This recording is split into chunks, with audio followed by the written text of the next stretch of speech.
Assalamu alaikum 10th class. I am your mathematics lecturer Ira Mushaq from the platform of Punjab Group High School Jadawala. Students, hope you are fine and well. Today 24th July 2020 we are going to discuss theorem number 4 of chapter 9 in this lecture. Students as you know हम daily basis पे कुछ definitions भी chapter 9 की revise करते हैं। तो आज देखते हैं कि हमारे पास जो है वो डेफिनेशंस के पोर्शन में कौन सी डेफिनेशन हमने करनी है।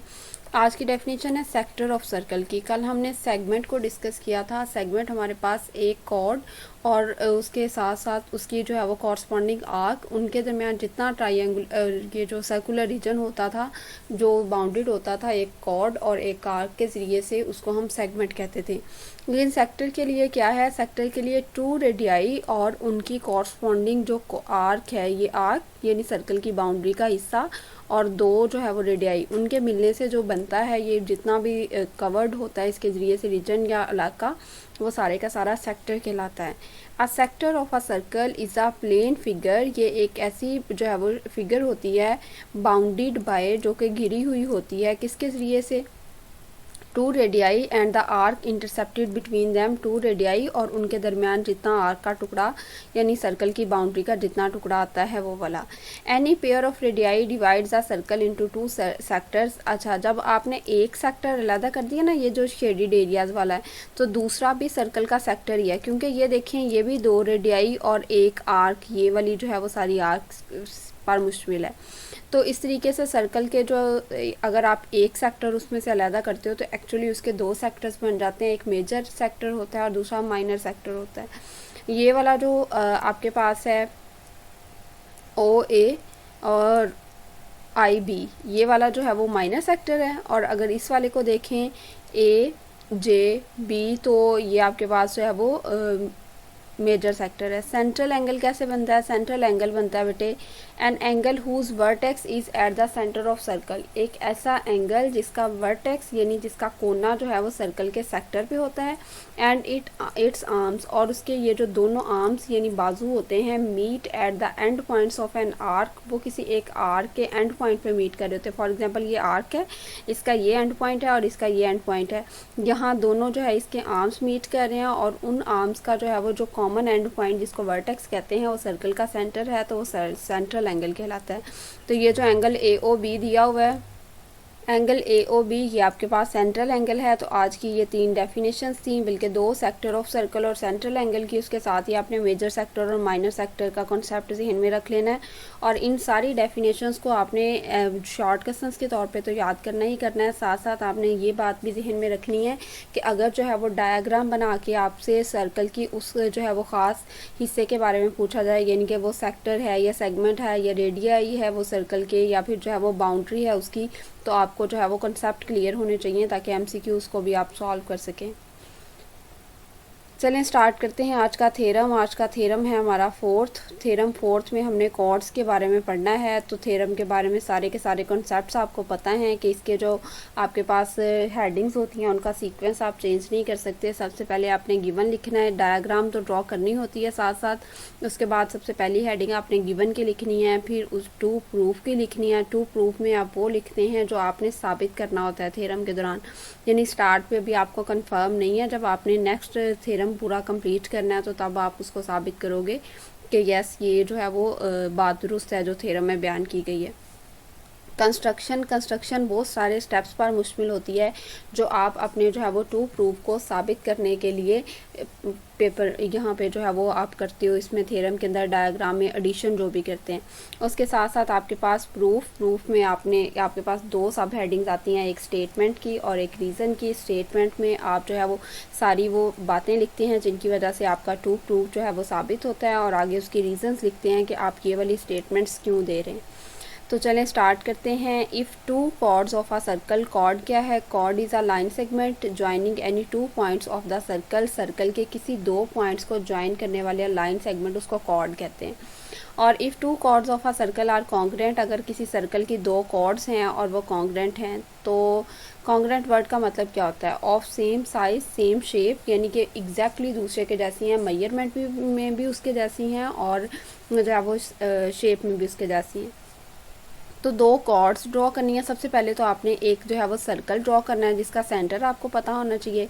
उसके बाद कॉर्ड ड्रॉ की है, ये सबसे पहले कॉर्ड है ए बी और ये वाली कॉर्ड है सी डी। ये बेटे इक्वल लेंथ की अगर आप ड्रॉ करना चाहते हैं तो उसके लिए तरीकाकार ये है कि आपने यहाँ पे सर्कल ड्रॉ करने के बाद उसका सेंटर डिटर्मिन करने के बाद एक तरफ की कॉर्ड ड्रॉ कर लेनी है और दूसरी और बाद में ड्रॉ करने के बाद पहले आपको इसकी मेजरमेंट जो है वो फाइंड आउट करने की ज़रूरत नहीं है। आपने ऐसे ही जो है वो बगैर किसी मेजरमेंट के कॉर्ड ड्रॉ कर ली। उसके बाद आप स्केल की मदद से इसकी पैमाइश कर लें कि ये कितनी है, उतनी ही मेजरमेंट की इस तरफ कॉर्ड ड्रॉ करें तो ये बिल्कुल एग्जैक्ट उसी जगह पे इस वाली साइड पे ड्रॉ होगी जिस जगह पे ये है, यानी वो कॉन्ग्रेंट ही हो जाएगी। तो आप एक कॉर्ड ड्रॉ करने के बाद उसकी मेजरमेंट करके उतनी ही कॉर्ड दूसरी जगह पे ड्रॉ कर लें ताकि आपके इस क्लेम के अकॉर्डिंग वो कॉन्ग्रेंट कॉर्ड्स ही ड्रॉ हों।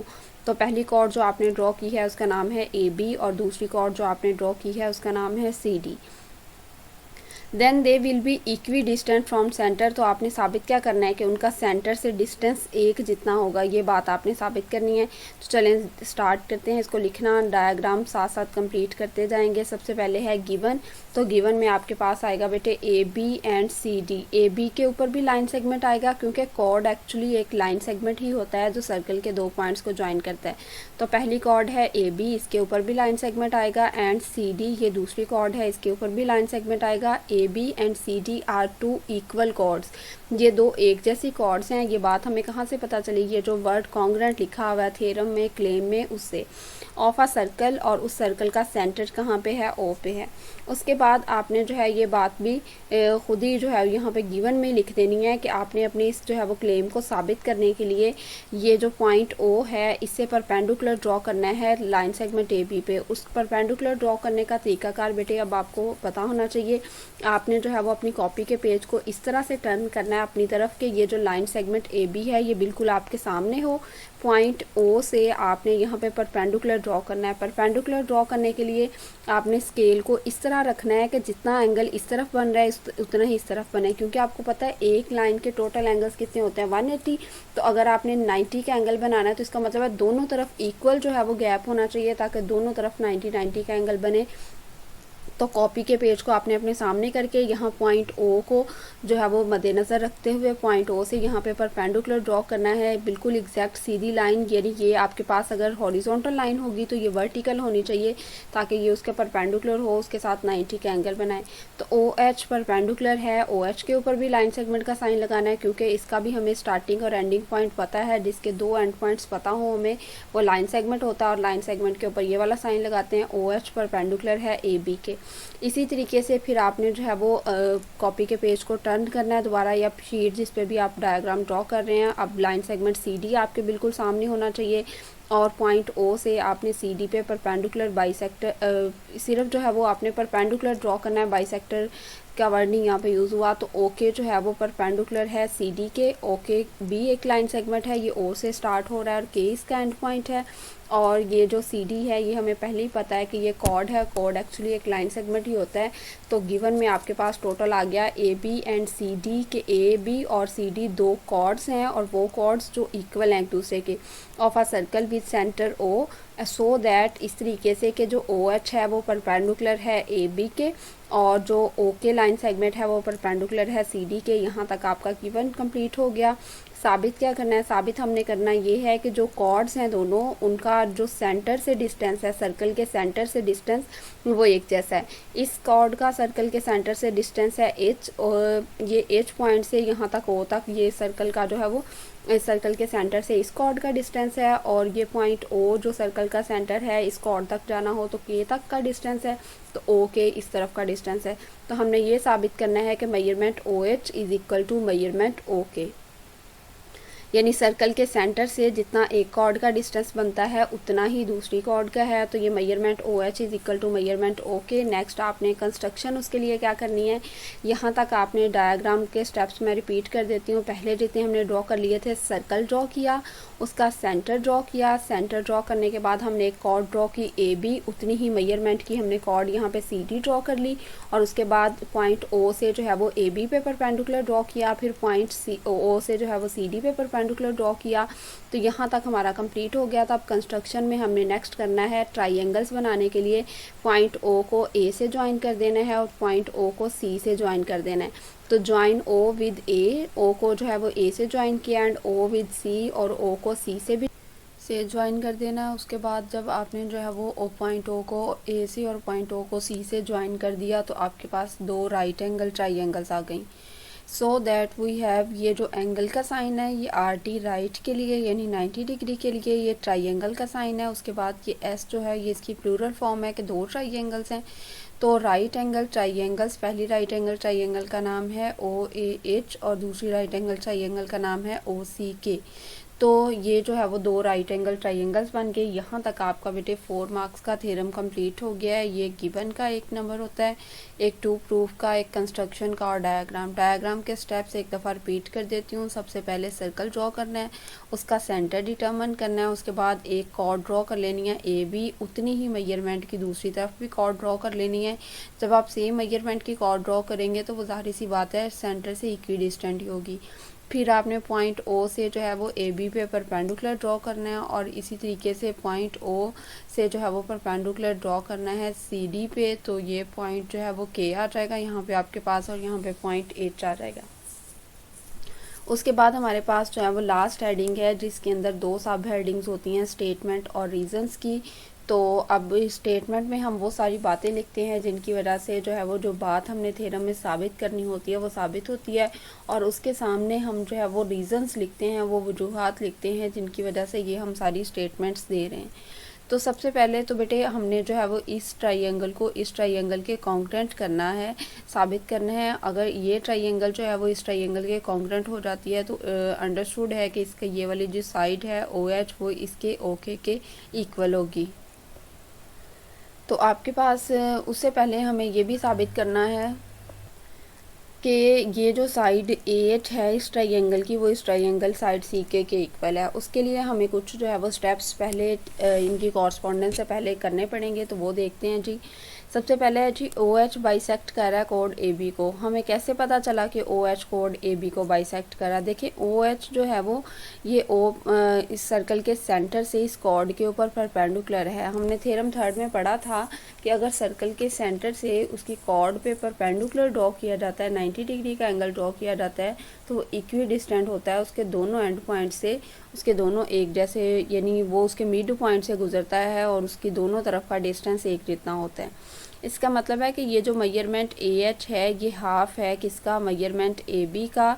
टोटल आपके पास जो लेंथ है वो ए बी है और उसका हाफ कर दें मेजरमेंट ए बी का, तो आपके पास जो है वो मेजरमेंट ए एच आ जाता है। क्योंकि O H perpendicular bisector perpendicular है आपके पास जो है वो लाइन सेगमेंट ए बी का, और बाय थ्योरम थर्ड ये बात हमने लिखी कि ये उसको हाफ यानी बाइसेक्शनिंग भी कर रहा है उसकी। बिल्कुल इसी तरीके से पॉइंट, ये जो पॉइंट ओ जो सर्कल का सेंटर है उससे जब सी डी पे परपेंडिकुलर ड्रॉ किया तो वो परपेंडिकुलर इस कॉर्ड को बाइसेक्ट भी करेगा, टू इक्वल पार्ट्स में डिवाइड भी करेगा। तो ट्राइंगल का जो हमारा पार्ट है हम सिर्फ उसी को देखेंगे। सी के जो है वो हाफ है किसका, इस टोटल सी डी का। तो हमने लिखा सिमिलरली ओके लाइन सेगमेंट है, bisects chord C D. O K जो है वो बाइसेक्ट कर रहा है कॉर्ड सी डी को।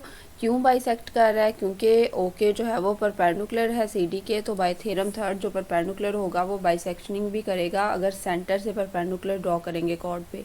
तो measurement C K is equal to half of measurement C D.